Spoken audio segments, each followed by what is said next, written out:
Supongo que ustedes están viendo solo un slide y no todas las miles de ventanas que yo tengo aquí, porque si no el video queda muy mal. Así que si ven en algún minuto más de un slide, me avisan, por favor. Así que nada, pues partimos. Les doy a todos ustedes la bienvenida, muy buenas tardes. Continuamos con este ciclo del romanticismo y la fundación de 1800 a 1850. Ya llevamos, hoy día, esta es como la clase número 22, 23, si mal no recuerdo, donde vamos a hablar vamos a entrar en la literatura femenina, ¿ya? Y entonces vamos a partir por los franceses.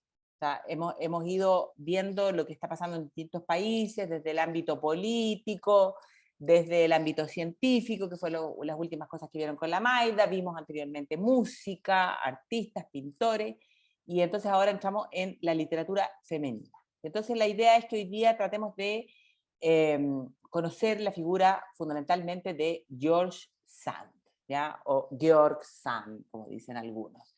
Pero vamos a partir un poco para entender qué es lo que comienza a pasar con las mujeres durante esta época respecto de lo que es la literatura. Y entonces comienza a pasar que en el siglo XVIII, en medio de la Ilustración, ¿ya? De ese siglo de hombres, de personajes que se consideran iluminados por la luz de la razón, por la filosofía de Descartes, comienzan a aparecer una serie de intelectuales que comienzan a cuestionar todo lo que habían sido los valores de la cultura occidental, y que se consideran a ellos mismos como los iluminados por la luz de la razón. Bueno, van a comenzar a surgir lo que se conoce como los salones, ¿ya? Y las figuras de, de las salonerías, o sea, mujeres, ¿ya? Que podríamos decir que para esa época eran mujeres emancipadas, que van a abrir sus casas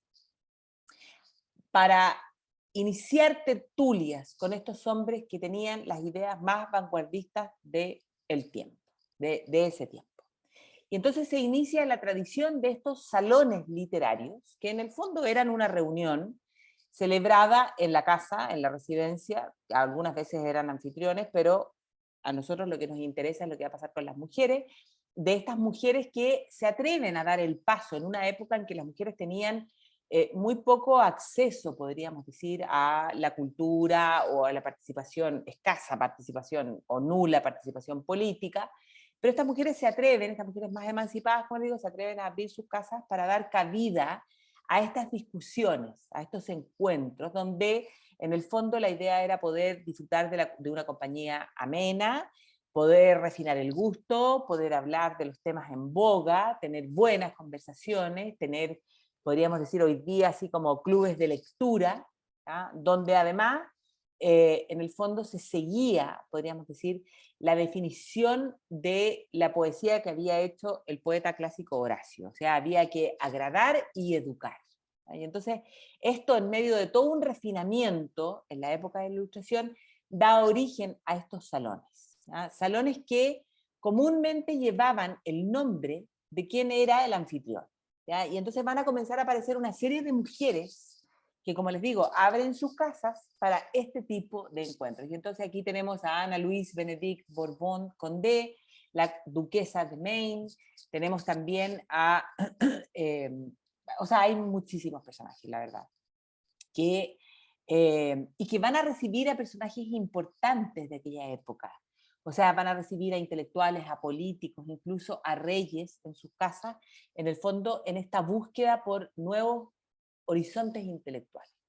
Y en esta búsqueda, en medio de la Ilustración, en medio del siglo XVIII, o sea, finales del siglo XVIII, la verdad es que las mujeres comienzan a descubrir nuevos, nuevos conocimientos. O sea, las mujeres se abren a conocer lo que está pasando en la ciencia, a conocer lo que está pasando en la literatura, en la política, en el arte de aquel momento.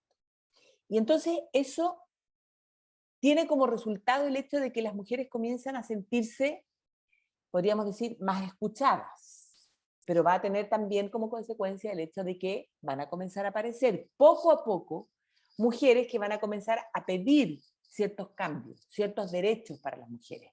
Al comienzo van a ser muy pocas, ¿ya? Pero vamos a ver y en la semana siguiente ustedes van a ver con la Maida lo que pasa en la literatura inglesa, cómo van a haber mujeres o cómo van a surgir grupos que van a comenzar incluso a exigir el derecho a voto de la mujer, o sea, comenzar a exigir la participación política de la mujer. Pero todo esto parte por la participación de estas mujeres en estos encuentros, podríamos decir, literarios. Pero estos salones no se van a llamar salones, ¿ya? Y estas mujeres no van a ser conocidas como las saloneries hasta que aparezca la figura de Madame de Staël, ¿ya? A partir del año 1807 más o menos, o sea, ya en el siglo XIX, es cuando aparece esta mujer, que es la baronesa Staël, baronesa de Staël, dicen algunos, de acuerdo a la pronunciación, porque ella en el fondo es una escritora, una filósofa tertuliana, o sea, buena para estas tertulias, que es francesa, pero de origen ginebrino. Y a partir de la labor que ella realiza, es que en verdad se comienza a hablar de estos salones literarios, donde las mujeres se reúnen con literatos, ¿ya?, de la época, con intelectuales, con filósofos, y comienzan un poco, podríamos decir, a participar en los debates de aquella época. Pero efectivamente el paso del siglo XVIII al siglo XIX marca un cambio. O sea, hay un cambio de siglo y hay un cambio de visión. Todo lo anterior tenía que ver con este siglo de la Ilustración, este siglo dominado por la razón, por la luz de la razón, que debía iluminarlo todo, cambiarlo todo, reordenarlo todo. ¿Ya? Esas ideas políticas que llevaron al estallido de la Revolución, esas ideas filosóficas que entraron a la política y que llevaron al estallido de la Revolución Francesa. Pero cuando viene el siglo XIX, y en eso coincide con esta Madame de Staël, se produce un cambio. ¿Ya? Porque contrariamente a la Ilustración, que tenía como bandera la razón, comienza el movimiento del romanticismo, que es de lo que hemos estado hablando durante todo este año. Y el romanticismo hace lo propio con los sentimientos. O sea, podríamos decir, reemplaza la razón por los sentimientos, por el fondo comienzan a cobrar importancia valores como la imaginación, como lo fantástico, como la naturaleza, como ese viaje de huida del romántico hacia el sur, hacia el oriente, con figuras como lo que hemos hablado anteriormente, figuras como Goethe, Schiller, en Alemania, figuras como Lord Byron en Inglaterra, que comienzan a hacer ese cambio a lo que es este romanticismo que no tiene que ver con el amor romántico como muchas veces los pensamos, como ese amor ideal, sino que todo lo contrario, como con ese amor medio tortuoso, medio extremo, medio cosas como vidas como bien tremendas, bien al máximo. Y entonces en ese contexto en que las ideas filosóficas cambian y surge la corriente literaria del romanticismo, claro, aparece esta mujer, esta Madame de Staël, que la verdad es que va a encarnar como ninguna otra lo que es la salonería francesa, o sea, estas mujeres que abrían sus casas, primero en una época ilustrada y después ya como una mujer atrevidamente romántica, y que va a dar vida a esta realidad, a estos momentos de encuentro. Y entonces esta Madame de Staël va a ser una mujer que encarna muy bien lo que es esta época. Ella va a tener amantes, ¿ya? Va a ser amante de Benjamin Constant, va a entrar o va a tener ideas políticas y, por ejemplo, va a ser enemiga de los ideales de Napoleón. O sea, ella está en el paso de un siglo al otro, ¿ya? Del siglo XVIII al siglo XIX. Entonces, ella es enemiga de Napoleón porque considera que es un personaje que está traicionando los valores que inspiraron la Revolución Francesa. Va a tener un pensamiento agudo, independiente, va a ser una mujer culta, va a ser una mujer que fascinaba, pero que también aterraba, o sea, una mujer con opinión en esa época era una mujer que verdaderamente causaba cierto recelo. Piensen ustedes que ella cuando tenía 15 años ya escribe reflexiones importantes respecto de lo que eran los escritos filosóficos de Rousseau y de Montesquieu. O sea, de Rousseau, del contrato social, de esa idea de que el hombre nace libre y bueno y que por todas partes se ve encadenado, o ideas como la separación de poderes de Montesquieu. O sea, una mujer con una intelectualidad verdaderamente superior. Y entonces con ella las cosas comienzan poco a poco a cambiar, porque ya se ve que a comienzos del siglo XIX comienzan a aparecer estas mujeres que van a detestar las convenciones de su época. Estas mujeres que van a comenzar a creer que la inteligencia femenina es tan importante o tan potente como es la inteligencia de los hombres. Una mujer que está dotada de una sensibilidad, ¿ya?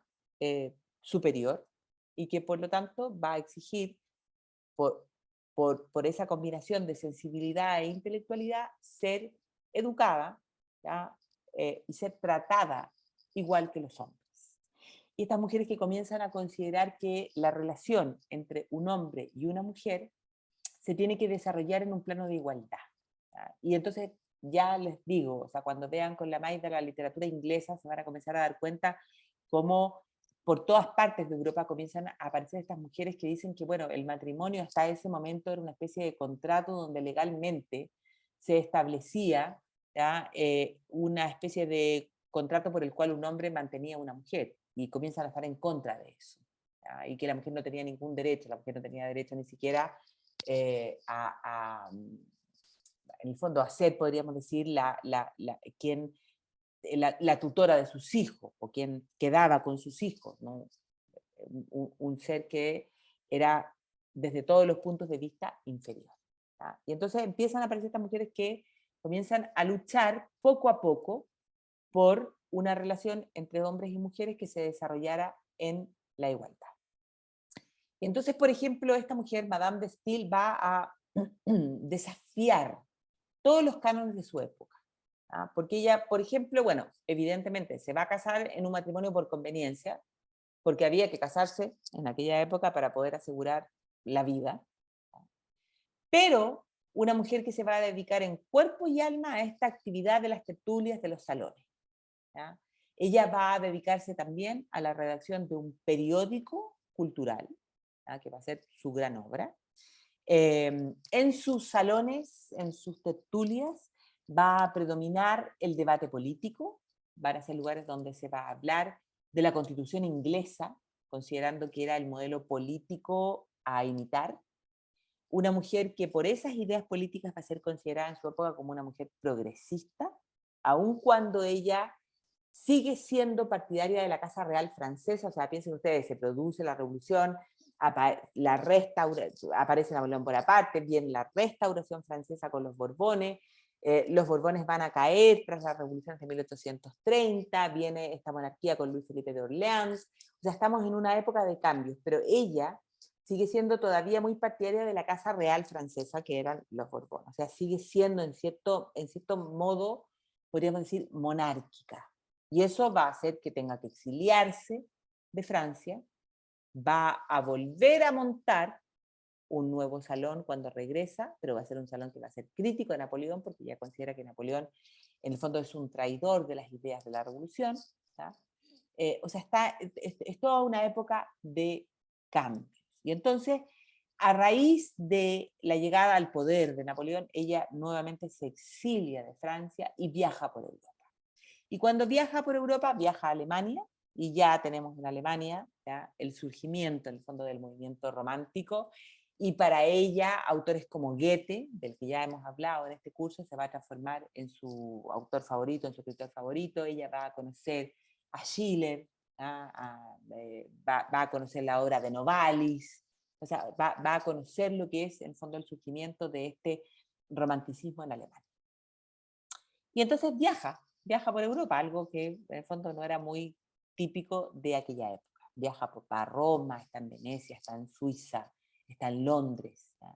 Y en el fondo, en todos estos viajes por Europa, lo que ella hace es establecer una especie, podríamos decir, de salón móvil, ¿no? O sea, de estas tertulias móviles, donde ella iba, se producían estos encuentros entre intelectuales, filósofos, donde tenían cabida estas mujeres que eran más vanguardistas, que participan en el fondo de estos debates. ¿Ya? Y entonces en medio de este salón móvil, claro, cobra importancia en toda Europa la idea de que el salón es un lugar donde las mujeres poco a poco podían comenzar a mostrar, podríamos decir, lo que eran sus propios intereses, sus propios anhelos. ¿Ya? Y entonces ahí por ejemplo, nos vamos a encontrar en Francia con la figura de esta Marie de Agoult, o la condesa de Agoult, que es también una escritora y una salonerie del siglo XIX, que va a describir esta instancia de los salones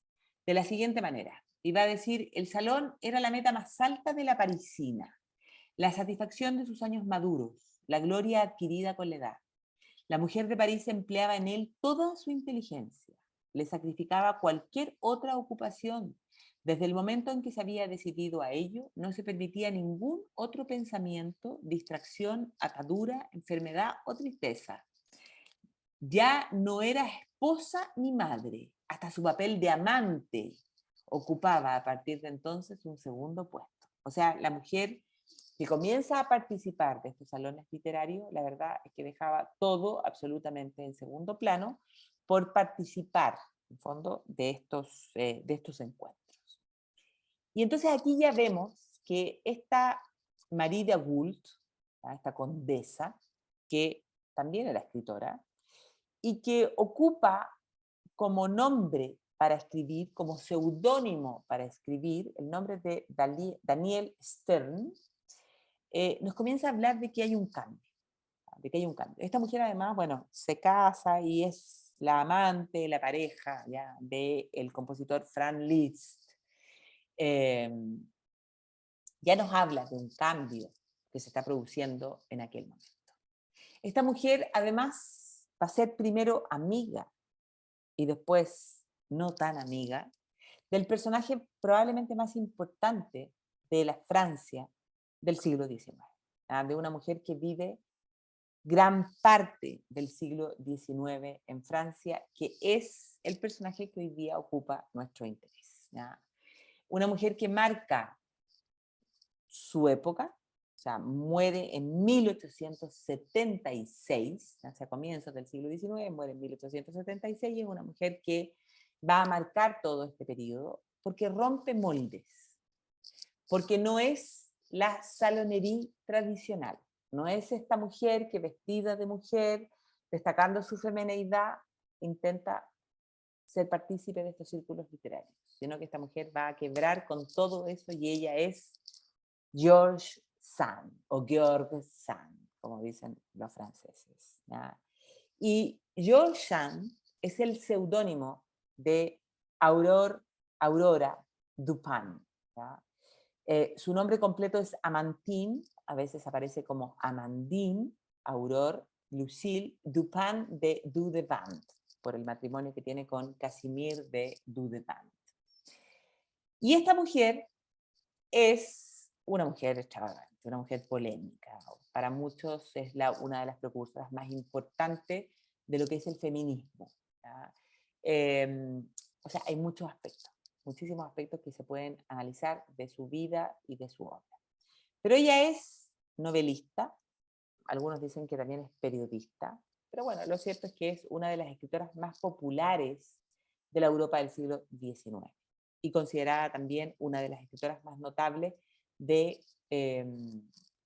toda la época del romanticismo francés. Y además es una escritora muy prolífica. ¿Ya? George Sand escribió más de 70 novelas, ¿ya? Y alrededor de 50 volúmenes de sus obras, que tienen cuentos, obras de teatro, hay textos políticos, y además hay más de 27 volúmenes solo de sus cartas. ¿Ya? Entonces ella tenía una actividad, podríamos decir, epistolar realmente magnífica. O sea, imagínate miles de páginas de lo que ella escribía. Y por lo tanto, es muy difícil separar en sus biografías, o para los biógrafos de George Sand, es muy difícil podríamos decir, hacer una biografía independiente de lo que la propia George Sand cuenta respecto de su vida. ¿Ya? Entonces, y vamos a ir viendo por qué esta vida es tan polémica, ¿ya? Por qué ella causa tanto escándalo. ¿Ya? Y ese escándalo tiene que ver con el hecho de que ella, bueno, vamos a ver que tiene una muy turbulenta y activa vida amorosa. Ella, a partir del año 1829, va a decidir optar por usar no solo un nombre masculino para firmar sus obras, sino que ella va a comenzar a vestirse de manera masculina, va a comenzar a adoptar la forma, ¿ya? La forma masculina. Y aquí la vemos en una obra de Eugène Delacroix, ¿ya? Donde la vemos con ese atuendo masculino, ¿ya? Y entonces, esta Aurora Dupin, ¿ya? O George Sand, la verdad es que, claro, en un momento determinado de su vida ella va a decidir escribir bajo el seudónimo de George Sand, ¿ya? Pero la diferencia de George Sand con el resto de las mujeres, porque hay muchas otras escritoras que también utilizan seudónimos masculinos para comenzar a escribir, tiene que ver con el hecho de que ella no solo toma el nombre, sino con la idea de que ella inicia un proceso de masculinización, ¿ya? O sea, las mujeres en aquel momento quieren comenzar a ocupar un lugar en el espacio público. Hay mujeres que comienzan a querer tener una carrera literaria, quieren publicar en medio de un ambiente donde la literatura es solo para los hombres, ¿ya? Y las mujeres no tienen un espacio ahí.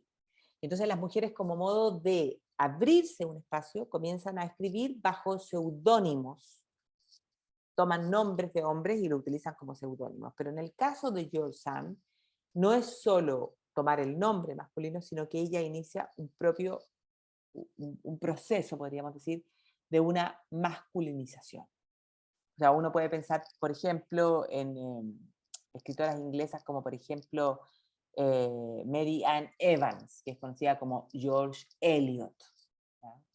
Pero la verdad es que en ella la diferencia es que no solo el nombre, sino que es el proceso que ella vive. Y ya vamos a entender qué es lo que pasa en la vida de esta Aurore Dupin para que eso ocurra, ¿ya?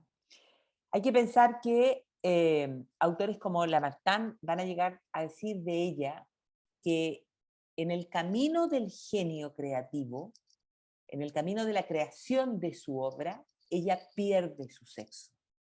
O sea, ella deja de ser mujer, ¿ya?, para convertirse en hombre en medio de este proceso de creación literaria, ¿ya? Y vamos a ver cómo va a tener personas, muchos defensores, pero también va a tener grandes detractores. Porque lo que va a pasar con ella es que ella, en el fondo, va a identificar al hombre, va a identificar que la figura masculina en aquella época es el único que puede vivir en libertad, que puede publicar en libertad y en el fondo que puede hacer lo que se le da la gana. Y entonces ella quiere experimentar ese mismo grado de libertad. Y por esa razón es que va a vivir este proceso donde va a comenzar a vestirse como hombre, va a fumar, cosas que se consideraban completamente escandalosas, ¿ya? En aquella época, va a transgredir todos los moldes, todos los cánones de esa época, y entonces, bueno, por esa razón es que se considera que ella es una de las precursoras del feminismo. Al final vamos a discutir qué tan feminista era, ¿ya? Pero sí es algo sumamente importante el hecho de que es probablemente la primera mujer que comienza a hablar en sus novelas de que puede existir o de que existe una distinción entre el sexo biológico de una persona y el género de una persona. Y ustedes comprenderán que eso hoy día, o sea, hoy día nosotros en el siglo XXI, en el momento que estamos viviendo, lo tenemos muchísimo más claro. O sea, probablemente para una persona del siglo XIX era absolutamente inimaginable que en el siglo XXI nosotros hoy día íbamos a estar viviendo o íbamos a tener tan claro, que grupos de la sociedad nos hablen de esa distinción entre el sexo y el género. Y por eso les digo, George Sand es probablemente la primera persona que plantea ese tema, que uno puede nacer con un sexo, pero que por género uno puede sentir algo distinto. Es además George Sand conocidísima en la historia por su relación con Frédéric Chopin, o Frédéric Chopin, como dicen algunos. Nosotros algunas semanas atrás ya hablamos de las melodías del romanticismo y hablamos algo de Frédéric Chopin, y de la relación que tiene, ¿ya?, con George Sand, ¿ya? Así que la verdad es que son muchas las cosas que uno podría decir de ella. Y entonces, bueno, la verdad es que ocurre con ella lo que ocurre muchas veces con los escritores, ¿ya? Ella va a tener una influencia importante, va a ser un personaje polémico durante el siglo XIX, ¿ya? Pero podríamos decir que cuando ella muere, cae de cierta manera en el olvido, su literatura cae en el olvido, algo que muchas veces ocurre con los literatos. Y entonces tiene que pasar que aparezca algún personaje que la reencuentre, la revalorice y que considere que la literatura muchas veces tiene voces que quedan ocultas en su época. O sea, sentidos de la obra literaria que no fueron entendidas en su época. Y entonces que en épocas posteriores otras personas son capaces, otros especialistas, otros interesados en la obra, son capaces de leer, ¿ya?, como les digo, cosas que quedaron así como medias veladas. Y eso es lo que va a ocurrir con George Sand cuando aparece la figura de André Maurois, ¿ya? Y André Maurois es un biógrafo que publica ya en el siglo XX una obra donde revaloriza la obra de George Sand, ¿ya?, que se llama Lelia o la vida de George Sand, ¿ya?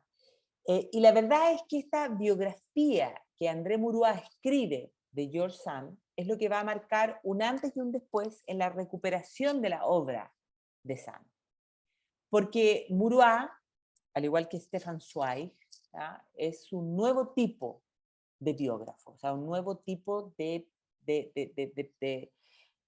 realiza un nuevo tipo de biografías que están sumamente influidas por todo lo que había significado las teorías de Sigmund Freud, que consideran que, por ejemplo, la infancia de una persona es determinante en lo que la persona es al final de su vida o en el transcurso de su vida. O sea, que en la infancia pueden haber huellas importantes, ¿ya?, respecto de lo que una persona es.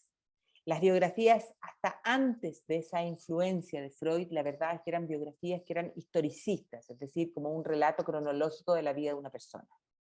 A partir de la influencia de Freud, los biógrafos comienzan a intentar tomar o rescatar o analizar rasgos psicológicos, ¿ya?, del personaje de quien se está escribiendo una biografía para tratar de entender el porqué de sus escritos o del porqué de sus acciones. Y eso es lo que ocurre con esta biografía que André Maurois hace de George Sand. O sea, no solo los hechos, sino que tratar de entender las intenciones, las motivaciones, ¿ya?, de George Sand en sus escritos. Y entonces André Maurois escribe este libro que él lo titula Lelia o la vida de George Sand. Y la verdad es que Lelia era una obra, una novela que George Sand había publicado en el año 1833. Es la tercera novela de George Sand, o sea, de las 70 hasta la tercera. Y la verdad es que esta novela es la que la va a catapultar como un éxito, por lo polémico. O sea, cuando George Sand publica 1833, o sea, estamos recién, podríamos decir, en las primeras décadas del siglo XIX, ¿ya? Esa obra va a ser muy polémica, porque es una obra que tiene tintes autobiográficos, en fondo de la vida de George Sand, porque hay pasajes ahí donde se habla de dos hermanas, ¿ya?, dos hermanas, y una que es Lelia le habla a la otra y le dice que ella siente una gran insatisfacción e infelicidad con los hombres, ¿ya?, que no logra encontrar la felicidad en la relación amorosa con un hombre. Y entonces la otra hermana le dice o le recuerda un pasaje, un relato que es bastante delicado, ¿ya?, donde hay muchos que dejan entrever que ya ahí, en el fondo, o que se lee que en ese pasaje podría haber una cierta referencia autobiográfica a la vida de George Sand, ¿ya?, por un supuesto lesbianismo de la autora, ¿ya? Y entonces ya en la época de George Sand se comienza a leer así, ¿ya?, de que probablemente ella tenía ¿ya? Ciertas, podríamos decir, tendencias lésbicas en su comportamiento. Y lógicamente que por esa razón, cuando ella publica Lelia en 1833, bueno, la novela se lee como pan caliente, o sea, un verdadero escándalo. Y entonces, en el siglo XX, André Murúa toma el título de esta novela de George Sand y titula su biografía de George Sand como Lelia o la vida de George Sand. O sea, diciendo aquí hay referencias autobiográficas. ¿Ya? Y entonces va a sostener una tesis que va a ser bastante discutida por distintos biógrafos de George Sand, pero que la verdad nunca ha sido del todo ni desmentida ni asegurada. Y esa tesis es que, a pesar, como ya vamos a ver, de la gran cantidad de amantes que tiene George Sand, ella nunca consiguió la satisfacción sexual. Y entonces él habla, algo por lo que André Murúa también es criticado, habla de que George Sand es frígida, ¿ya?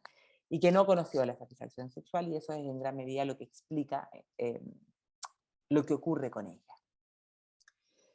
Y la verdad es que en todos los personajes femeninos de la obra de George Sand siempre aparece esa insatisfacción, no solo sexual, sino que esa insatisfacción de la mujer en relación con los hombres, esa insatisfacción de las mujeres en el matrimonio.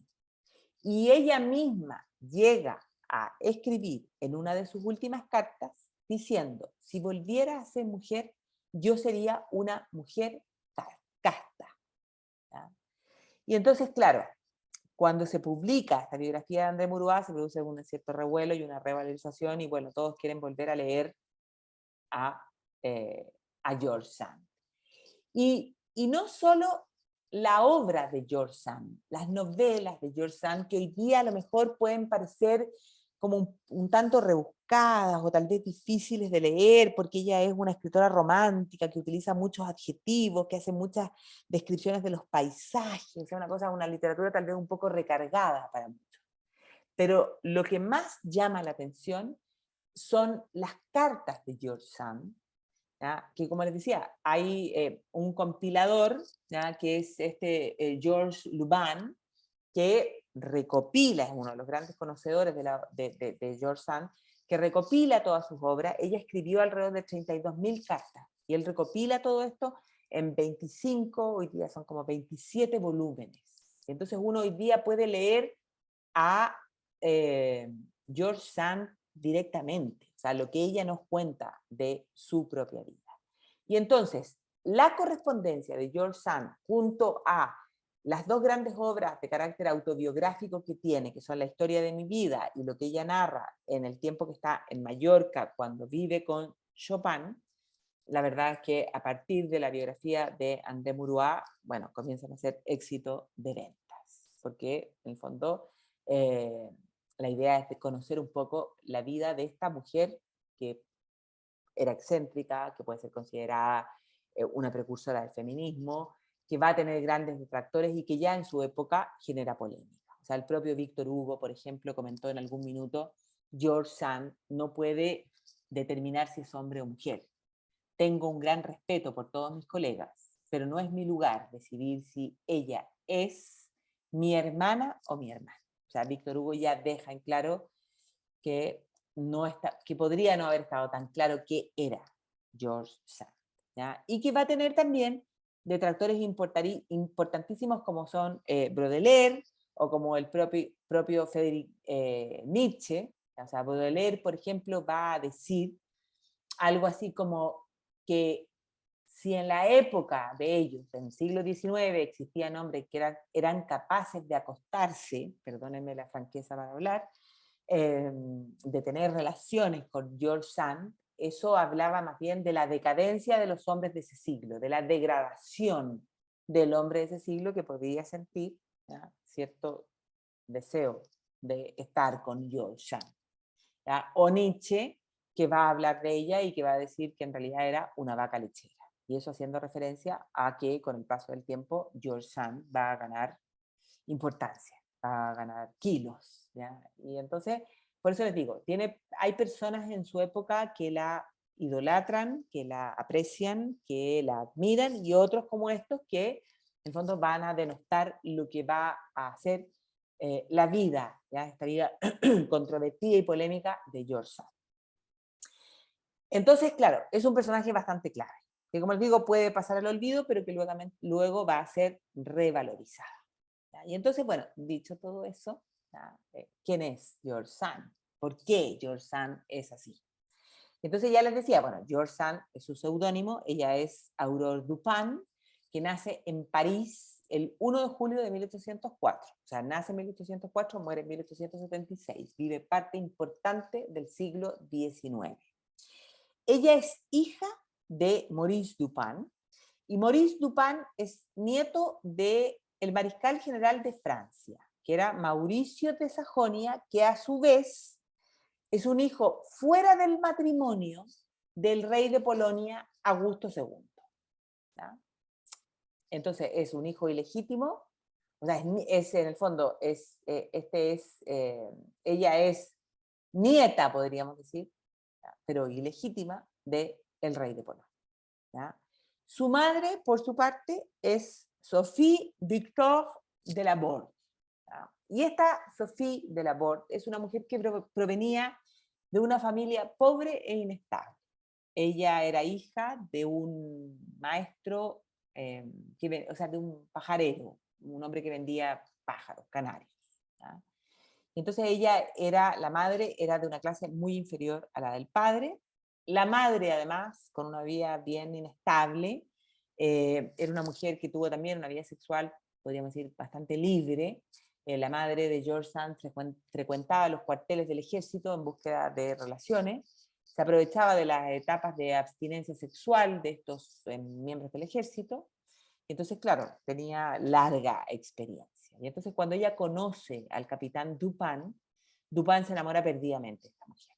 ¿Ya? O sea, se siente muy atraído por esta mujer también bastante más libre. ¿Ya? Una mujer atractiva, pero inestable emocionalmente. Y entonces tenemos que en el origen de George Sand, o de esta Aurore Dupin, todavía hay dos orígenes, o sea, un origen aristocrático, pero no reconocido por parte del padre, y este origen más humilde de su madre. Y entonces esta doble ascendencia, podríamos decir, popular y aristocrática, es algo que la va a marcar profundamente. ¿Ya? Esos dos orígenes sociales diametralmente opuestos explican en gran medida lo que va a ser, porque ella va a tener también una labor importante en lo político.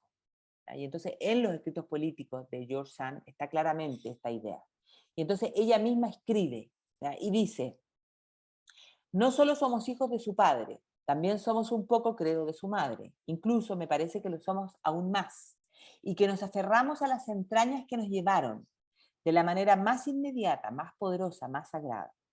Ahora bien, si mi padre fue bisnieto de Augusto II, rey de Polonia, bisnieto o nieto, pero era algo del rey de Polonia.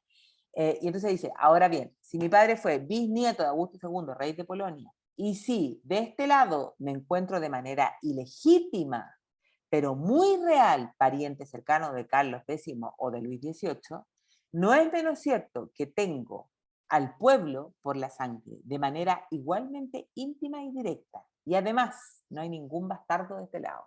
O sea, ella dice, por el lado de mi padre, claro, tengo toda la aristocracia y soy pariente de los reyes de Francia, pero de manera ilegítima. En cambio, por el lado de mi madre, soy pariente del pueblo y de manera legítima. Entonces, ese es un primer punto que hay que tener en cuenta, el origen. Lo segundo importante es que el matrimonio entre el padre y la madre de George Sand no fue bien visto por por la abuela de George Sand, o sea, por la madre de su padre, que era esta Marie Aurore de Saxe, ¿ya? Madame Dupin. ¿Ya? En el fondo, la suegra que era una aristócrata francesa, retirada en una villa en el centro de Francia, en Nohant. ¿Ya? Ella tenía una fortuna considerable, y entonces ella se opone absolutamente al matrimonio de su hijo con esta mujer que era de un estrato social inferior. pero se casan, ¿ya? Y se casan y este matrimonio se va a ver forzado a tener que viajar a España, ¿ya? Porque Dupin, el padre de George Sand, va a ser nombrado como ayudante de campo del mariscal Murat, o sea, de Joaquín Murat, que es quien está a cargo de las tropas francesas cuando se produce la invasión francesa a España, ¿ya? En tiempo de las invasiones napoleónicas. Y entonces este es el momento en que las tropas francesas entran en la península ibérica en 1807. Y entonces el padre de George Sand, ya recién casado, cuando esta niñita está muy chiquitita en el fondo, debe dejar Francia y trasladarse a España. Y entonces le da la instrucción a su mujer de que se quede en Francia porque, bueno, España está viviendo uno de sus momentos más complicados. El problema es que la madre de George Sand no hace caso y ella decide viajar a España. Y viaja a España y llega a España en el peor momento. O sea, llega unos meses antes de que, en el fondo, cuando se produce el levantamiento del 2 de mayo. Aquí vemos la pintura de Goya, de quien ya hablamos, ya de ese momento en el que España se levanta en contra del invasor francés. O sea, un momento de gran inestabilidad política. Y George Sand dice tener recuerdos de este momento, porque ella en su obra autobiográfica, en Historia de mi vida, escribe que tiene recuerdos magníficos del Madrid de aquel entonces, porque su padre vivía, se hospedaba en lo que era el Palacio de Godoy, o sea, de Manuel Godoy, que era el valido del rey Carlos IV, que había tenido que exiliarse a París. Carlos IV, Fernando VII habían tenido que exiliarse a París cuando se produce la invasión francesa. Y entonces el padre de George Sand vive en ese palacio, ¿ah? En la ciudad de Madrid. Y en ese momento la madre tiene la ocurrencia de preparar un disfraz, o sea, de acondicionar un vestido, una indumentaria, para esta niñita y vestirla de soldado, para poder, en el fondo, congraciarse o para poder causar gracia en Joaquín Murat. Y entonces muchos de los biógrafos de George Sand ya ven aquí un primer antecedente de lo que va a ser la masculinización, porque efectivamente a ella niñita la visten de soldadito y ella causa gran éxito en la comida de esa noche cuando se presenta frente a Murat. Y entonces se ve como ese primer antecedente de que porque ella va a tener la facilidad para tomar, en el fondo, estos atuendos masculinos, ¿ah? O para vestirse con esos atuendos masculinos. Bueno, el hecho es que finalmente por la situación en España, por la guerra de independencia en España, Dupin siente gran preocupación por su familia y logra el permiso de Murat para regresar a Francia. Regresan, ¿ya? Y se instalan ahí, que está marcado aquí en rojo, en Nohant, ¿ya? En la villa de la madre de Dupin. La madre, a pesar de que no tiene buenas relaciones con la nuera, bueno, se instalan ahí, llegan agotados, cansados, enfermos. De hecho, la madre de George Sand estaba embarazada de su segundo hijo. Ese niño nace prematuramente y muere al poco tiempo. Y para más mala suerte, George Sand, el padre que había traído un caballo desde España, tiene un accidente, se cae del caballo y a las pocas semanas muere. Y a partir de ese momento, podríamos decir, se inicia en cierta manera la tragedia en la vida de George Sand, porque repentinamente se encuentran en Nohant 3 mujeres, ¿ah? O sea, la abuela, la madre y la niña. Y el problema es que la abuela y la madre no se llevan para nada bien, o sea, ya les dije, hay una gran rivalidad, ¿ya? Esta madre de familia humilde, de poca cultura, en cambio la abuela aristócrata, una mujer que además había tenido una relación muy cercana con Voltaire, y por lo tanto era laica, ¿ya? Nada amiga de los excesos católicos, ¿ya? Y entonces una mujer que podríamos decir representaba estos anhelos como de la libertad. Y entonces esta niña crece, adora a la abuela, busca el cariño de la madre, pero la verdad es que la madre comienza a mostrarse cada vez más como un personaje que solo ve en esta niña la posibilidad de tener un muy buen pasar cuando la abuela se muera. Hay un nexo muy débil entre madre e hija y ese nexo finalmente se rompe cuando aproximadamente un año un año y medio después de que llegan a Nohant, la madre decide dejar Nohant y trasladarse a vivir a París en el año 1810. Y abandona a la niña, y entonces esta Aurore Dupin se queda viviendo con su abuela. Y esto es fundamental en el proceso de aprendizaje de esta niña porque ella vive con este desgarro de la separación de la madre, una separación física, una separación geográfica, pero que también tiene que ver con el hecho de que cuando la niña con la abuela van a visitar a la madre a París, la verdad es que la madre casi no muestra interés en esta niña. Y entonces, considerando las biografías que existen a partir de la obra de André Maurois, bueno, si uno lo piensa en términos psicoanalíticos, en términos freudianos, hay que considerar que ella crece con una necesidad de afecto importantísimo que va a marcar el resto de su vida y que probablemente es lo que marca o lo que determina el hecho de que ella vaya en esta búsqueda constante, ¿ya?, de ese amor. Y eso es lo que la implica en múltiples aventuras el resto de su vida. Lo que sí está claro es que Nohant se puede visitar hoy día, ¿ya?, es un museo, ¿ya?, de George Sand, será el lugar donde ella va a volver siempre, ahí están sus raíces, en cualquier circunstancia de su vida siempre regresa, para encontrar la estabilidad que vive al lado de su abuela. Y en medio de esa vida en Nohant, en el contexto de libertad que le permite la abuela, bueno, ella hace un descubrimiento importantísimo que tiene que ver simplemente con la comodidad de la indumentaria masculina frente a la indumentaria más femenina. O sea, como lo cómodo que se vestían los hombres frente a lo incómodo que se vestían las mujeres. Porque ella comienza a disfrutar mucho de montar a caballo y lo comienza a hacer vestida como hombre. Ella viste como jinete, con pantalones, con botas. Y comienza a darse cuenta de que con esas botas puede pasear por el campo y comienza a darse cuenta de que eso es la libertad de andar sin zapatos incómodos, sin vestidos, todos en fondo vestidos que tengan corsé, o sea, con la incomodidad de la indumentaria femenina. Y eso significó además que cuando ella viajaba a París, se dio cuenta de que podía comenzar a pasear por las calles de París vestida como un hombre, sin que nadie la mirara como bicho raro.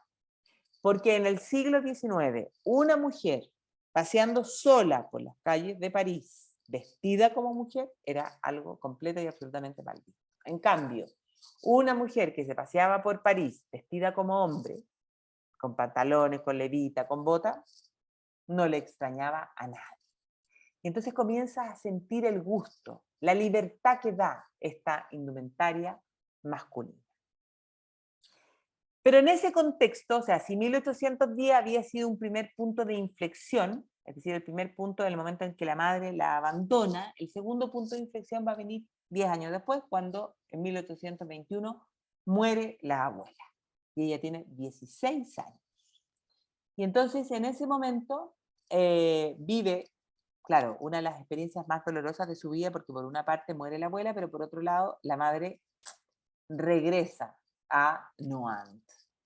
Pero se acerca con la voluntad de apropiarse, no del destino de su hija, sino que de apropiarse de las propiedades y de la riqueza que su hija iba a heredar, o sea, por un buen pasar.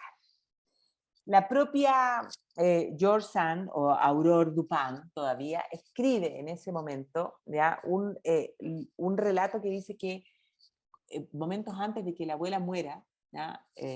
La abuela le habría dicho: con mi muerte pierdes a tu mejor amiga.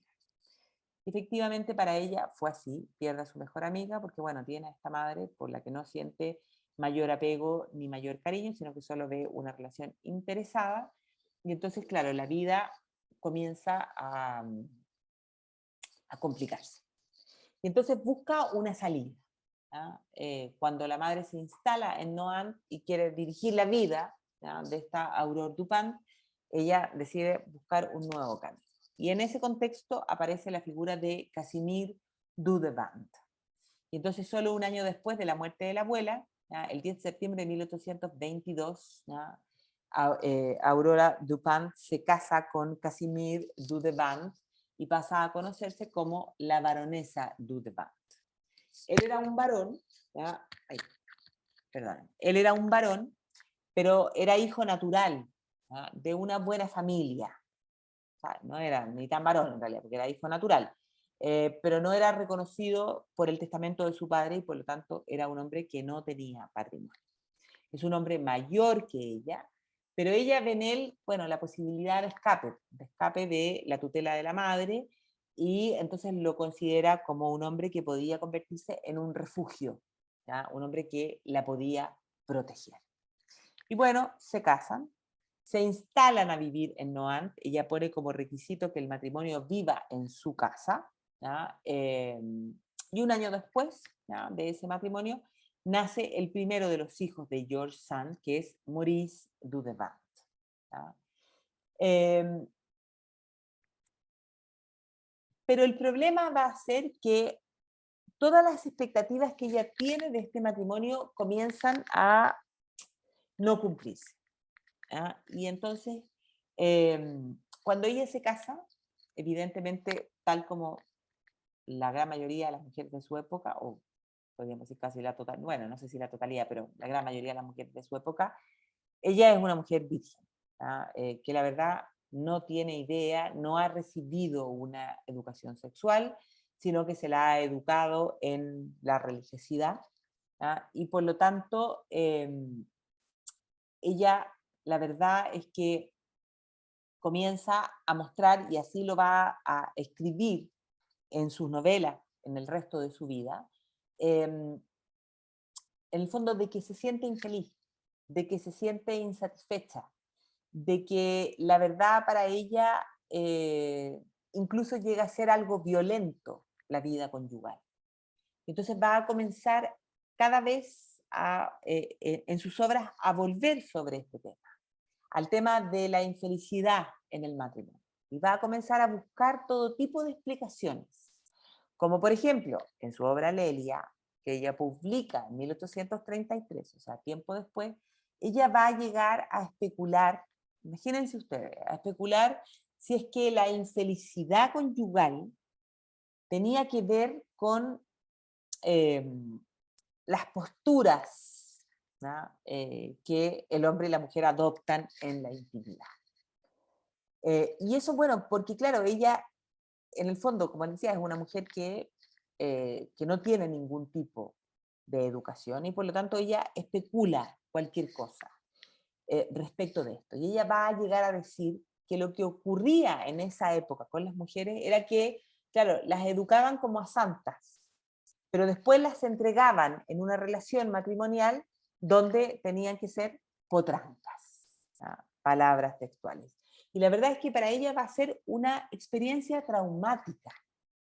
Ella va a llegar a decir que la relación conyugal supone básicamente una violación de hombres, una violación, o sea, una violación de un hombre que no conoce la sexualidad femenina y que tampoco tiene ningún interés en conocerla. Y entonces comienza a cuestionarse. Ya ustedes van, después con la Magda van a ver lo que ocurre respecto al tema del matrimonio en la literatura inglesa. Pero esta mujer está transgrediendo todos los límites, o sea, está hablando de sexualidad y está hablando, podríamos decir, o sea, sobre temas que eran absoluta y completamente tabú, ¿ya? Eh, y esto, finalmente, este tema de la infelicidad conyugal va a ser algo fundacional en la obra de George Sand, ¿ya? Y eso explica por qué su obra es tan polémica y porque, bueno, se la considera como precursora del feminismo. Y entonces, claro, el matrimonio no anda bien, ella no se siente feliz, ¿ya? Ella pensó que este Casimir Dudevant iba a ser un hombre moldeable, que le iba a dar seguridad, pero se da cuenta que este es un hombre que no comulga para nada con el tipo de vida que a ella le gusta, ¿ya? Es un hombre hogareño, un hombre que se duerme temprano y a ella le gustaba la conversación, le gustaba la vida nocturna. Los temas de conversación de Casimir Dudevant a ella le parecen sumamente aburridos y ella encuentra que los temas que ella le intenta poner a él, bueno, a él tampoco le interesan. Y entonces, ¿qué es lo que va a pasar? Bueno, a partir de ese momento va a comenzar a la solución, en el fondo, a esa insatisfacción va a ser que George Sand, todavía Aurora Dupont o Dudevant, va a comenzar a tener una serie de relaciones con otros hombres. ¿Ya? Sandeau, Musset, Chopin y muchísimos otros. Pero ella misma va a decir, a pesar de que, claro, tener relaciones con tantos hombres era algo insólito para la época, o sea, va a causar un revuelo importantísimo, pero ella misma va a escribir, siempre uno detrás de otro. Es decir, eso quiere decir que ella nunca fue infiel, que nunca traicionó a ninguno de estos. Pero claro, empieza una larga seguidilla de relaciones donde ella va en búsqueda de esta felicidad, en búsqueda de esta satisfacción, de felicidad de pareja y de satisfacción sexual. Pero la verdad es que hoy día los biógrafos en general coinciden en que finalmente en estas relaciones el aspecto sexual no jugó un papel importante, porque ella siempre va a tener relaciones con hombres que ella va a cuidar, hombres débiles, hombres enfermizos, hombres bohemios, donde en muchas ocasiones ella se va a transformar en una especie de madre, o en esta idea de que era posible, o de que es posible que la mujer regenere al hombre, lo reeduque, lo cambie. ¿Ya? Y entonces ella en esa búsqueda va a tener, como les digo, una serie de relaciones con hombres, en general, artistas, bohemios, y que siempre son más jóvenes que ellas. Uno de ellos va a ser Stéphane Ayazón, con quien además va a tener una hija, ¿ya? Que es su segunda hija, que es Solange. La verdad es que Casimir Dudevant, el marido, ¿ya? Reconoce a Solange como hija de él, pero siempre con la duda de que fuera hija verdaderamente de él, porque todas las fechas, todos los análisis que hacen es que todas las fechas coinciden en que ella gestó a esta hija en un periodo de larga ausencia, donde ella no estaba en Nohant, sino que estaba en París, ya con este Stéphane Ayezon. Y nace esta hija, Solange, con la que ella va a tener una difícil relación durante toda su vida. En general, George Sand no va a tener muy buenas relaciones con las mujeres en general. Las mujeres no entendían y encontraban que esto era demasiado escandaloso. Y ella se va a comenzar a entender mucho mejor con los hombres. ¿Ya? Pero la verdad es que ella con la hija va a tener una relación terrible. ¿Ya? La hija va a crecer rebelde, la hija no va a sentir aprecio por la madre, ella misma va a decir que su hija es una especie de barra de acero frío, imposible de encontrar en ella el menor sentimiento. ¿Ya? O sea, es una relación que se transforma en algo imposible. Y entonces, bueno, en medio de toda esta insatisfacción, ella en el año 1831 va a tomar una decisión importante, que es la decisión de instalarse en París. Vamos como de a 10 años las decisiones importantes. La llevaba como 10 años de matrimonio y decide dejar Nohant y ir a París. Y en París decide iniciar una carrera literaria. Y ella dice, ella misma dice, estoy más decidida que nunca a seguir la carrera literaria. Y ahí se instala en un pequeño departamento en París, para comenzar a escribir. Y ahí conoce a Jules Sandeau. Y Jules Sandeau ya era un escritor, y con él comienza a escribir. Y con él comienza a utilizar un seudónimo. Yo ya les había dicho que en la época era común que las mujeres tomaran nombres, seudónimos de hombres para encontrar un espacio, para encontrar un lugar en este mundo que era liderado por los hombres. O sea, para dar cabida a que sus obras pudieran ser valoradas, que sus obras pudieran ser leídas y no consideradas como, bueno, esto es escrito por una mujer y en realidad no tiene ningún valor. Entonces las mujeres escriben con estos seudónimos masculinos. Y entonces cuando ella conoce a Jules Sandeau y comienza a escribir, toma el seudónimo de Jules Sand, ¿ya? O sea, tomando el nombre de este Jules Sandeau. Y escriben una obra que se llama Rosa y Blanco, pero la verdad es que es mala y la novela no tiene éxito. Y ahí ella se da cuenta de que escribir con este Jules Sandeau no tiene ningún sentido, porque este Jules Sandeau era un hombre flojo, escribía de repente cuando quería, y ella, en cambio, comienza a darse cuenta de que ella tiene una facilidad asombrosa ella al comienzo no estaba tan decidida a la literatura, a ella le gustaba bordar, tejer, tenía grandes habilidades para las manualidades, algo que va a desarrollar en su vejez. ¿Ya? Pero se decide por la literatura y se da cuenta de que tiene una gran facilidad para leer, perdón, para escribir. Y una facilidad que tiene que ver con que George Sand escribe para el público. ¿Ya? Y personajes como ya les decía, personajes cercanos a ella y admiradores de ella, como son Flaubert, ¿ya?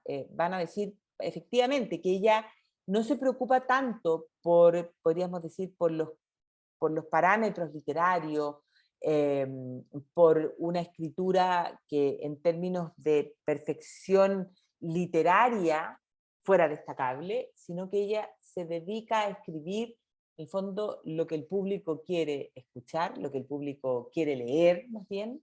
Y claro, siempre con estos temas que resultan polémicos y entonces sus obras resultan éxitos de venta.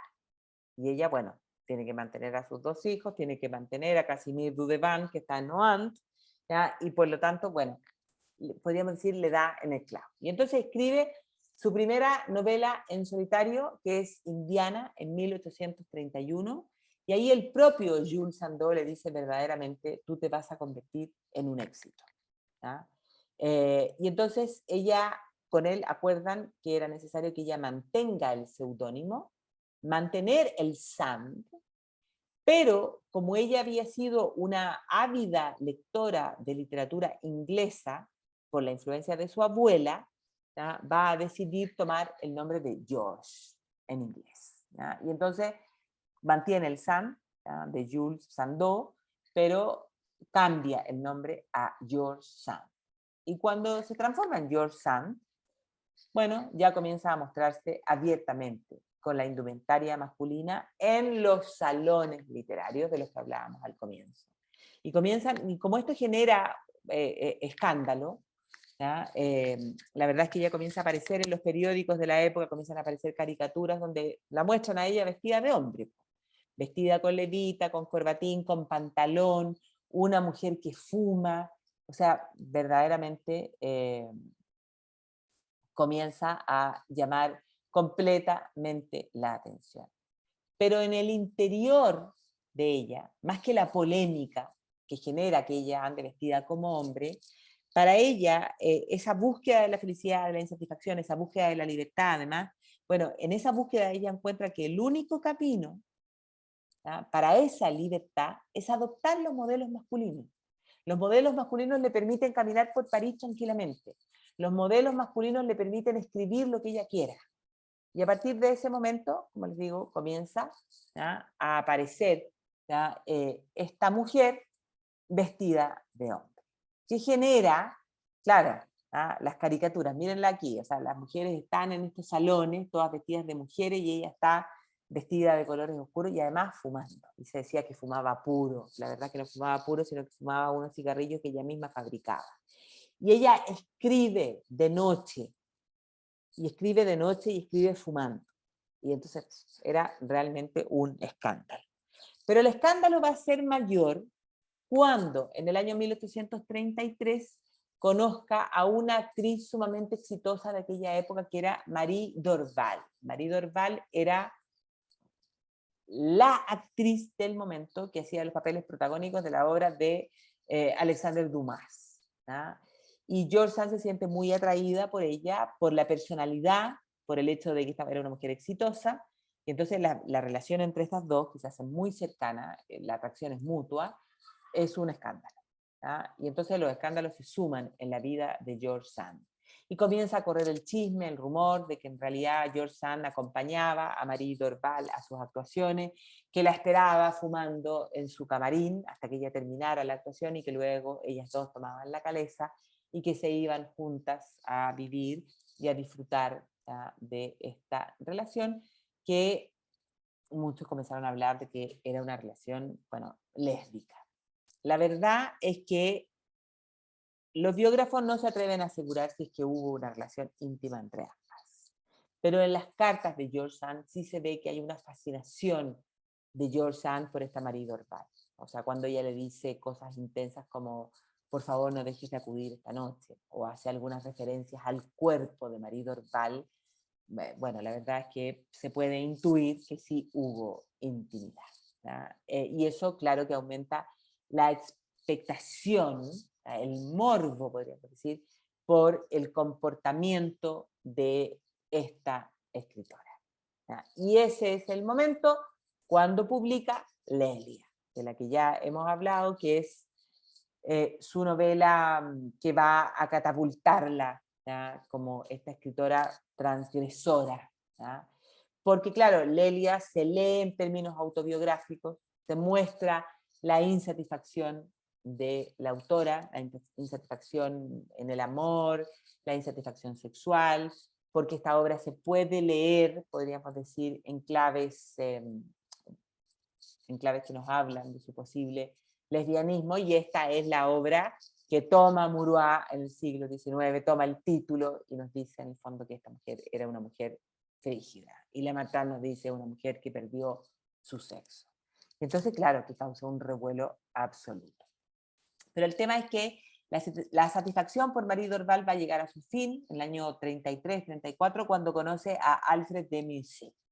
Y este Alfred de Musset era un dandy, ¿no? Era también un poeta, es 6 años más joven que ella, había sido uno de los pioneros de introducir el romanticismo en Francia, era un hombre de moda en los círculos literarios, ella se fascina con él y él se fascina con ella, él siente gran curiosidad por esta mujer, mayor que él, un hombre que se dice libre y que por lo tanto se siente atraído por esta mujer distinta con la que podía dar rienda suelta a cualquiera de sus vicios. Y entonces él le habla del interés que él tiene por viajar a Italia, un país que no conoce, pero un país del que ha escrito, y entonces la convence de que viajen a Venecia. Y ella rápidamente organiza el viaje. Ella, como les digo, en este afán medio materno, ¿ya? De rescatar a estos hombres, de cumplir los sueños de estos hombres, bueno, organiza el viaje. De hecho, ella va a visitar a la madre de Alfred de Musset para pedirle, como podrían decir, la autorización para realizar el viaje junto a este hombre que es menor. Inician el viaje, y la verdad es que este viaje con Musset, lo mismo que la historia con Chopin, va a ser sus grandes historias de amor, pero también sus grandes catástrofes. Porque efectivamente sienten gran fascinación, él de hecho la dibuja, es un buen dibujante, la dibuja en varios aspectos de su vida, le escribe cartas y hace alusiones, aquí está ella junto a sus 2 hijos, bueno. Y hacen este viaje, llegan a Génova y de ahí a Venecia. En Venecia se hospedan en el Hotel Danieli, en la habitación número 10, pero el problema es que ella llega, se enferma ella primero y después él, y ella llega enferma de disentería. Y esto para ella es algo completamente humillante, porque se supone que ellos iban a ir a vivir el amor, pues, a disfrutar del amor en Venecia, ¿no? Y la disentería, o sea, fiebre, diarrea, o sea, vómito, de todo tipo de cosas, que es muy humillante. Él al comienzo la cuida, pero después, claro, pasan las semanas, ella sigue enferma, y entonces él se comienza a aburrir y comienza a salir en Venecia y comienza a tener relaciones con otras mujeres. Y entonces ocurre un nuevo escándalo en la vida de George Sand, porque George Sand se enamora del médico que la atiende, que era Pietro Pagello. ¿Ya? El hombre, el médico, un italiano que le va al hotel a cuidarla, y ella comienza a tener cierto interés en él. Este hombre, que además nunca había salido de Venecia, se siente fascinado con esta mujer, y ella decide romper su relación con Musset. Musset se enferma a su vez, se traslada a otra pieza en el hotel, enfermo, al comienzo lo cuida, pero ella finalmente decide abandonarlo y decide ya dar rienda suelta a su amor con este Pietro Pagello. ¿Ya? Y escribe esta carta a Pagello, donde le dice: tendremos bastante prudencia y ánimo tú y yo para ocultar nuestro secreto durante un mes. O sea, en el fondo lo que ella quiere es gritar a los 4 vientos que ahora está con este Pagello. Y entonces le escribe esta carta, y entonces le dice cosas como: si yo hubiera tomado una habitación en el albergue, habríamos podido vernos sin hacerle sufrir y sin exponerle a verle furioso en cualquier momento. O sea, habla del enojo de Alfred de Musset por esta situación. Pero lo más interesante de esta carta es cuando ella le dice lo siguiente, en las últimas líneas, le dice, su corazón, o sea, el de Alfred de Musset, le dice: no es malo, y su fibra es muy sensible, pero su alma carece de fuerza y de verdadera nobleza, y hace vanos esfuerzos por mantener la dignidad que no tiene. O sea, ella se siente muy, en el fondo, o sea, él la ha engañado, ella enferma en el hotel, él se dedicó a tener aventuras y ella siente que está en pleno derecho, de fondo, de tener esta nueva relación. Pero ella hace una especie de retrato psicológico de Debussy en esta carta. Logra entrar en la personalidad de Debussy, es decir, no es malo, es sensible, pero carece de fuerza, ¿no? Entonces, bueno, finalmente ella convence a Pagello de que dejen Venecia, que se vayan a París, ¿no? Y ella le dice al de Debussy, yo no fui la primera en engañarte, yo solo respondí a tu deslealtad. Llega con el médico a París, pero París está en llamas. Todo el mundo literario de la época en París se había enterado de lo que había ocurrido en Venecia, todos se ponen del lado del pobre Debussy y se van en contra de Sand por haberlo abandonado. De hecho, Debussy va a escribir tiempo después, en 1836, una obra que se llama Confesión de un hijo del siglo, donde reflexiona sobre lo que ocurrió en Venecia, reflexiona sobre las relaciones humanas, y la verdad es que, claro, a George Sand, que lee la obra, le impacta ver su relación con Debussy desde el otro punto de vista, ¿ya? Y las cosas en ese año, la verdad es que andan pésimo, porque también en ese momento, bueno, ella decide hacer algo inédito en su tiempo, que es solicitar el divorcio de su marido Casimir Dudevant. Entonces, tiene divorcio, tiene toda esta polémica porque dejó a Debussy, está con el médico, y además, bueno, pierde el arriendo de su departamento en París. Y cuando pierde el arriendo de su departamento en París, decide escribirle a su editor. Le dice, no tengo departamento, y entonces le escribe lo siguiente, y que esto nos habla un poco de su carácter, de esta mujer libre, de esta mujer decidida, que se pone de igual a igual. Y entonces le dice al editor, reserven una pequeña habitación en su casa. Yo dejo mi departamento en abril, amueblaré un pequeño rincón en su casa y haremos un arreglo. Usted me dará de comer y colocará una tabla para pasar la ventana, para pasar de la ventana al tejado, de manera que yo pueda salir a fumar sin faltar el respeto a Margarita. Margarita es la señora del editor. Usted me ajustará 15 días por trimestre. ¿Le parece bien el arreglo? Yo pagaré el alquiler de mi habitación. Y después le agrega, envíeme el libro de Alfred de Debussy. Si cree que no me habrá de enfadar, en este último caso, dígamelo y yo me abstendré de leerlo. Ya lo había leído, pero le está diciendo al editor, ¿ah? Si me voy a molestar, no me lo mande. Y le agrega, la vida es corta, el mal y el bien son inútiles a quien no desea más que reposo. Tráteme como a un muerto. No permita que insulten mi tumba, pero tampoco corra a escribir mi epitafio. Estoy bien así. O sea, la vida es corta.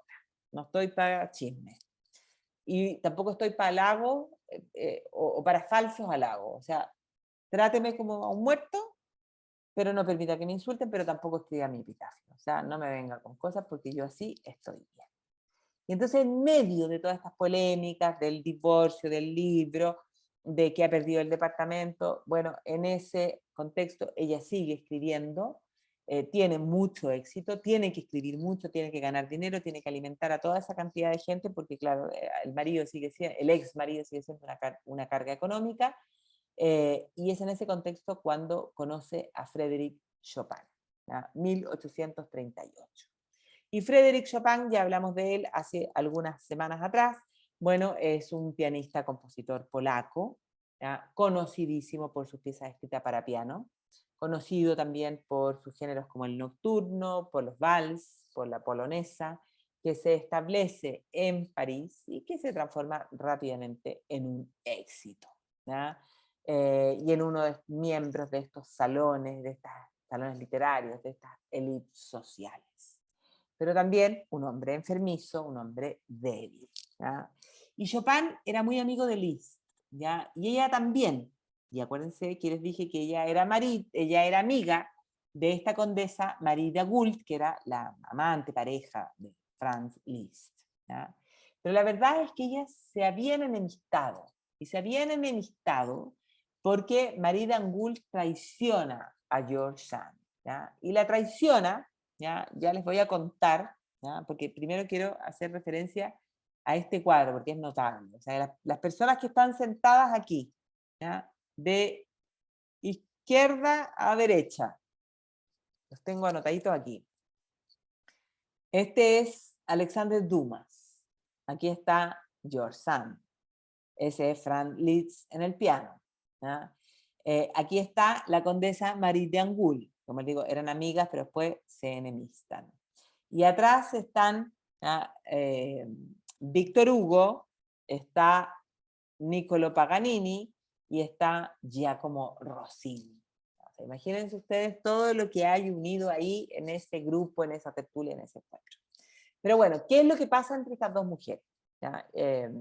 ¿Y por qué les hablo de Liszt? Porque finalmente George Sand va a conocer a Chopin en la casa de Franz Liszt. ¿Ya? Pero ¿por qué se enemistan? ¿Ya? Se enemistan por otro escándalo en la vida, ¿ya?, de George Sand. Porque ella en esta búsqueda de la felicidad de hombres, de encontrar el amor, bueno, se encuentra en algún momento con la figura de Prosper Mérimée. Y Mérimée, ¿ya?, que era un hombre muy cercano incluso a la familia de la Eugenia de Montijo, que va a ser emperatriz de los franceses, que se casa con Napoleón III, este Mérimée ya tenía la fama de ser un hombre viril, seductor, o sea, un gran amante. Y cuando George Sand se entera de todo esto, bueno, quiere conocer a Prosper Mérimée. ¿Ah? Y bueno, finalmente se conocen, pero la relación entre ambos va a ser una relación de una noche. ¿Ya? Y entonces George Sand queda bastante desilusionada de Mérimée, y entonces ella le comenta a Marie de Angoulême, a su amiga, y le dice, bueno, Mérimée nada especial. Pero era confidencial. Y Marie de Angoulême lo que hace es comentárselo a un nuevo amante que tenía, y ese amante lo comenta a otras personas más. Bueno, el tema es que esa misma tarde todo París comentaba que Prosper Mérimée no tenía nada de especial. Y, escándalo, Prosper Mérimée dice que ella es una mujer libertina, una mujer fría, y de hecho se pone a escribir una novela que se llama El doble desprecio o El doble error, donde relata desde su punto de vista lo que ocurre aquella noche. Y entonces George Sand tiene como que salir a justificar el comentario, ¿ya? Pero nunca le va a perdonar a su amiga, ¿ya?, el hecho de que en el fondo la haya traicionado contando esto que era absolutamente íntimo, un comentario entre dos mujeres amigas, ¿ya? Y la relación, la verdad, es que con Mérimée en algún momento va a mejorar, en otros va a empeorar, ¿ya? Pero sí es importante señalar que esta relación de amor y odio va a tener un momento importante porque Prosper Mérimée va a ser quien descubre los tapices de La Dama y el Unicornio, que eran tapices tejidos en Flandes, creados en este estilo de mille fleurs, o sea, las miles de flores, y que él los descubre en un castillo, y que habían sufrido serio daño, y Prosper Mérimée se dedica a la restauración, y hoy día, bueno, están expuestos en un museo en París, ¿ya? Son verdaderamente una belleza, son como del año 1500, y claro, George Sand participa también cuando un poco como que mejora la relación con Mérimée, ella participa un poco en esta restauración y además ella en su propia obra atrae un poco la atención pública de lo que había sido el descubrimiento de estos tapices, ¿ya? Pero bueno, como les digo, se enemista con esta mujer, pero es en la casa de Franz Liszt donde ella conoce a Chopin. Y Chopin ya era, como les digo, dandy, conservador, enfermizo, débil, ella quiere conocerlo, ella le escribe cartas donde le halaga su obra, su música, y finalmente, bueno, se conocen. Pero cuando se conocen, Chopin queda horrorizado. La primera impresión fue lapidaria, dice que esta es una mujer horrible, con unas costumbres extravagantes, que se viste de hombre, que fuma, que además tiene una personalidad que trata de imponerse en cualquier lugar. Y bueno, la verdad es que a pesar de este retrato de George Sand, bueno, uno puede darse cuenta que George Sand no era una mujer atractiva, ¿ya?, pero que sí encantaba por su personalidad. Pero la verdad es que Chopin no quiere saber nada de ella y le escribe a sus amigos, a Liszt, ¿ya?, y a todos los demás, que no quiere volver a verla. ella insiste, insiste, insiste, y la verdad es que en el segundo encuentro la cosa cambia porque Chopin comienza a quedar cautivado por esta mujer. Y van a iniciar una relación que se va a mantener por 9 años, ¿ya? Una pareja que va a llamar la atención de todo el mundo, porque ella, bueno, con su carácter masculino, fuerte, él sensible, frágil, incluso para muchos amanerado, ¿ya? Pero la verdad es que inician esta relación.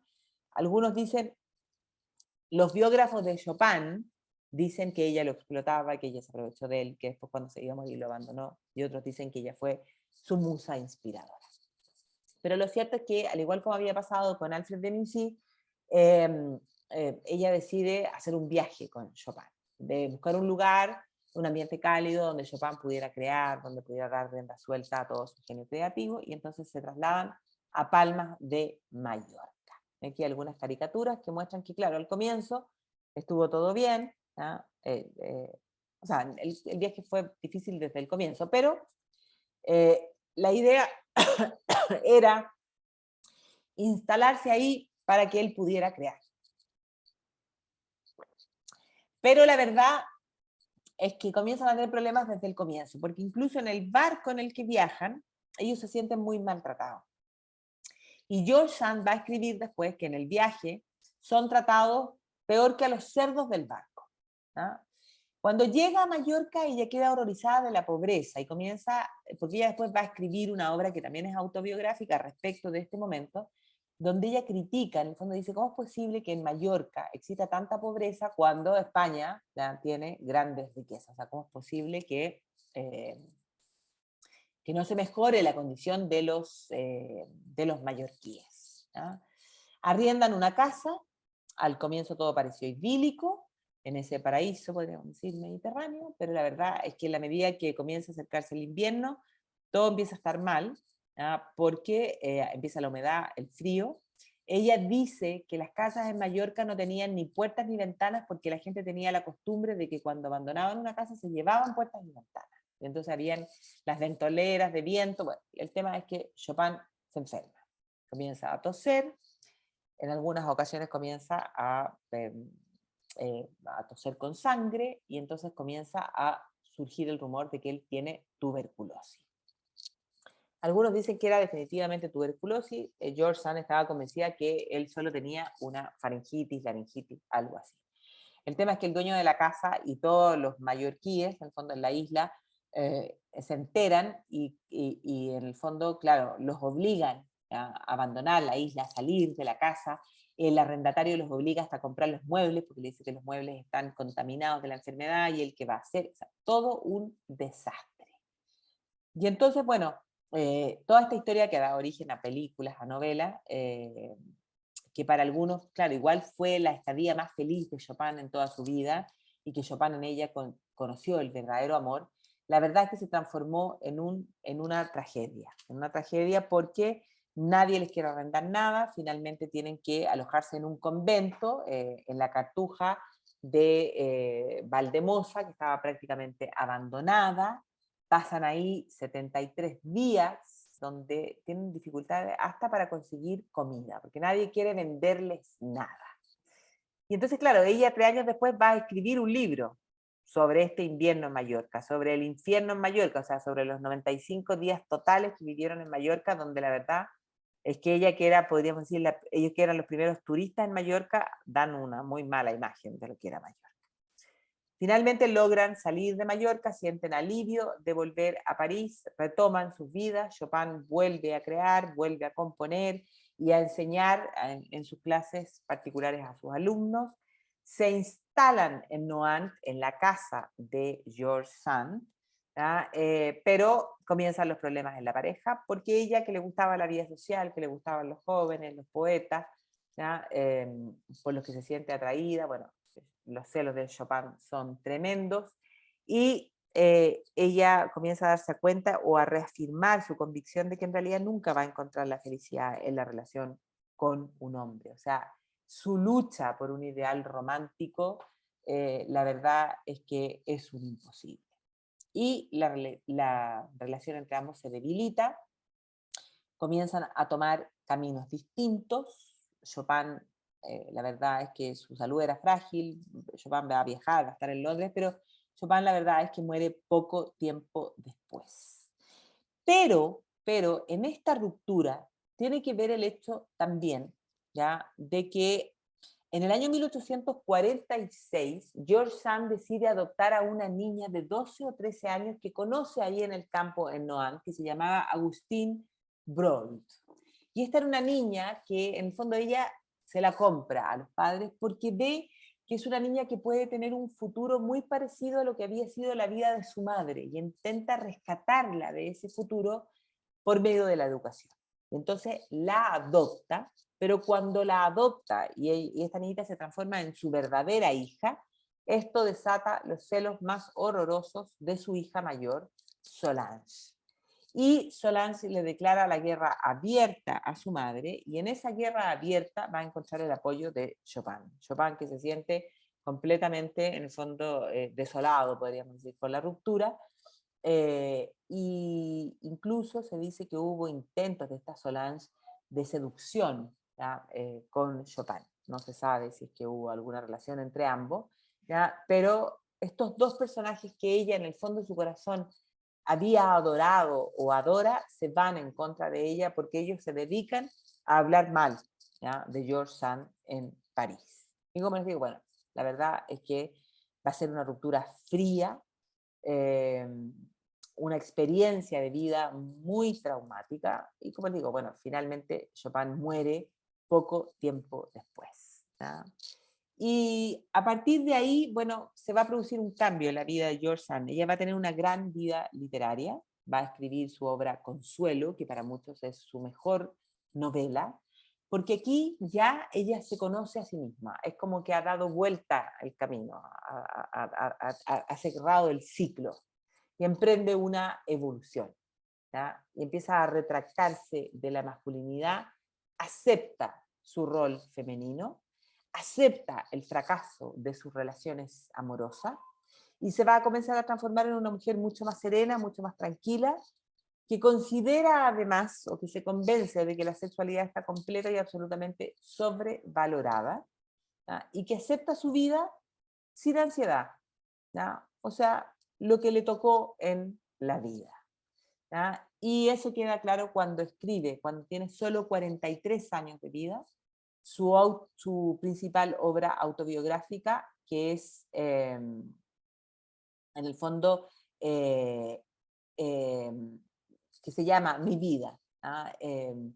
Donde además ella intenta responder a tanto rumor, a tanto chisme, eh, y escribe además lo que la gente quiere escuchar. Es una obra escrita con gran sinceridad y por lo tanto es una obra con muchísimo éxito, ¿ah? O sea, es conocer su vida escrita de su propia mano. Y entonces, como les decía al comienzo, sus cartas, más esta obra autobiográfica, o sea, mi vida sobre mi vida y su obra de los años en Mallorca, bueno, son, podríamos decir, la principal fuente para conocer el personaje, más allá que sus novelas, que son también autobiográficas. Entonces, a partir de ahí, 1848, hasta el año en que ella muere, 1876, que son hartos años, ella sigue escribiendo, pero claro, lo que les decía, se produce un cambio, una evolución, porque ella se transforma en una señora, ¿ya? Esta fotografía es cuando ella tiene como 60 años, ya no usa pantalones, gana peso, se enferma primero de diabetes, pero tiene una actitud serena, podríamos decir. Se instala a vivir en Nohant, aquí otra fotografía, eh, y eso no quiere decir que no siguiera teniendo relaciones con hombres, porque sí va a tener muchas otras relaciones, siempre hombres más jóvenes, va a seguir explorando, pero ya sabiendo que la felicidad y la satisfacción no estaban en el otro, ¿ah?, sino que estaban en ella misma. Y una de sus últimas relaciones importantes va a ser con Alexandre Manceau, que es un poeta joven que actúa como secretario de George Sand, que él se transforma como en un protector, pero que le va a traer conflictos con su hijo Maurice, porque ella está instalada en Nohant, vive con Maurice, vive con la señora de Maurice y con sus nietos, ella quería ser abuela, ella misma como que presiona un poco al hijo para que tuviera el nieto, y se instala ahí, po, a vivir de esa vida, pero claro, tiene esta relación, y entonces llega un momento en el que ya, más hacia el final de su vida, Maurice, su hijo, le plantea y le dice, esto es insostenible. O sea, el hijo no puede aceptar que su madre tenga, una madre como de una edad más avanzada, que tenga la relación con este hombre mucho más joven, y le dice, bueno, él o yo. Y ella le dice, bueno, lo voy a pensar. Durante la noche lo piensa y llega en fondo toma la decisión y dice, bueno, si toda mi vida he luchado por defender mi libertad, bueno, la voy a defender hasta el final. O sea, no va a ser mi hijo al que adora, ¿no?, el que le ponga, le ponga límites. Y entonces le dice al hijo, bueno, mira, tú quédate con Noam, tú eres el heredero, así que quédate aquí, y yo me voy a ir a vivir, ¿ya?, con Manceau a otra casa. Y vive en esa casa, que es una casa que arrienda el propio Manceau, pero van a ser solo 7 meses porque este Manceau ya estaba enfermo de tuberculosis y muere.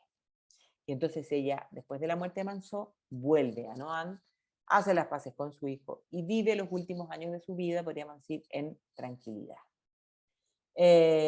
Así, ¿no?, como una abuela, como madre, sigue escribiendo hasta el final de sus días, pero eso no quiere decir que no tenga ciertas relaciones, porque de hecho tiene una gran relación epistolar con Flaubert.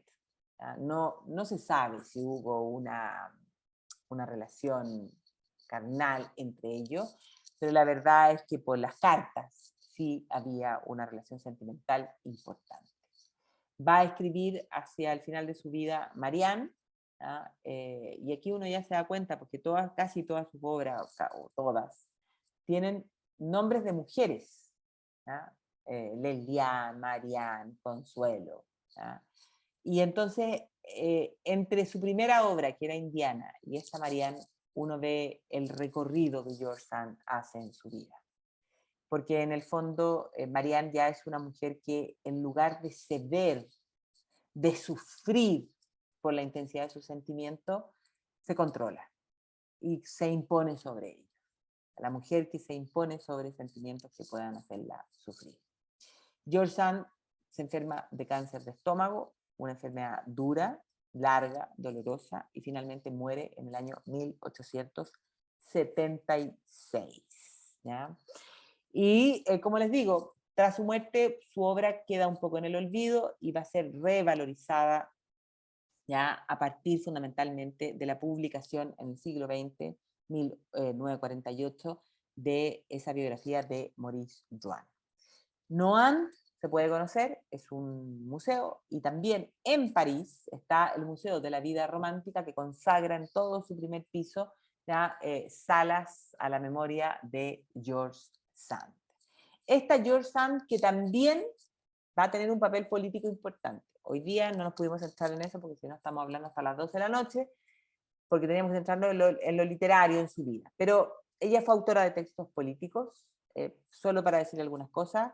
Como les decía al comienzo, ella, por su propio origen, en un comienzo se pone del lado, podríamos decir, de los pobres, de los desposeídos, de las clases obreras. Ella se va a volver políticamente muy activa después de 1841, cuando comienza la Revolución del 48. Ella va a ser defensora de la causa republicana, es decir, de establecer una república, poner fin a la monarquía en Francia, pero, y por eso mismo va a ser parte del gobierno provisional del año 48, ese gobierno provisional donde aparece la figura de Napoleón III, Luis Napoleón Bonaparte, que se transforma en Napoleón III y que declara el Segundo Imperio Francés en 1851. Ella va a negociar indultos, va a reducir penas para sus amigos condenados por estos movimientos, ¿ya? Y hay que señalar que ella establece una muy buena relación, ella es amiga de Napoleón Bonaparte, él la admira, y por eso una anécdota que su marido, su ex marido, le escribe a Napoleón Bonaparte y le pide la Legión de Honor. Y en la carta le dice, me merezco la Legión de Honor solo por haber tenido que ser el marido de George Sand. O sea, como que eso valiera para solicitarlo. Y Napoleón III desestima totalmente, ¿ya?, el pedido de Casimir Dudevant. Y luego, cuando cae Bonaparte, en 1870, y se produce el estallido, en el fondo, de la Commune de París, la Comuna de París, la insurrección, en mayo de 1871, que en el fondo es esta insurrección que significa el establecimiento del primer gobierno de clase proletaria en París, pero en un caos y en una violencia absoluta, George Sand va a escribir, ¿ah? La horrible aventura continúa. Rescatan, amenazan, arrestan, juzgan. Se han apoderado de todos los ayuntamientos, todos los establecimientos públicos. Están saqueando las municiones y los suministros de alimento. Se horroriza con la violencia de este primer intento de gobierno obrero. Algo que hoy día también nos llega como un poquitito de cerca. Así que nada, pues esta es la vida de esta mujer, una mujer que tal vez partió preguntándose, ¿puede una mujer dedicarse a la literatura? Bueno, como mujer era difícil, había que ponerse un seudónimo masculino, pero ya no solo se puso el seudónimo masculino, sino que se masculinizó, pero a la vuelta de la vida recuperó su femineidad. Probablemente conoció o intentó conocer el amor desde distintos puntos de vista, de distintas perspectivas, pero que sí fue una mujer que marcó su siglo y que hoy día, claro, es revalorizada y sí es tomada por hoy día, es considerada sobre todo como una de las precursoras del feminismo. ¿Ya? Y eso, la próxima semana es feriado, no tenemos clases, pero el siguiente martes nos vamos a ir a deleitar. ¿Ya? Yo sé que hoy día Rusia nos genera como anticuerpos por todo lo que está pasando. Pero ahora nos vamos a ir, la próxima semana nos vamos a olvidar de Putin, de la invasión a Ucrania y de todo eso, y nos vamos a ir a conocer la Rusia sublime. Vamos a hablar de la literatura rusa, vamos a hablar cómo los rusos buscan su alma, su definición. Y ahí pongo yo a mi poeta favorita, Alexander Pushkin. No vamos a hablar solo de él, pero va a ser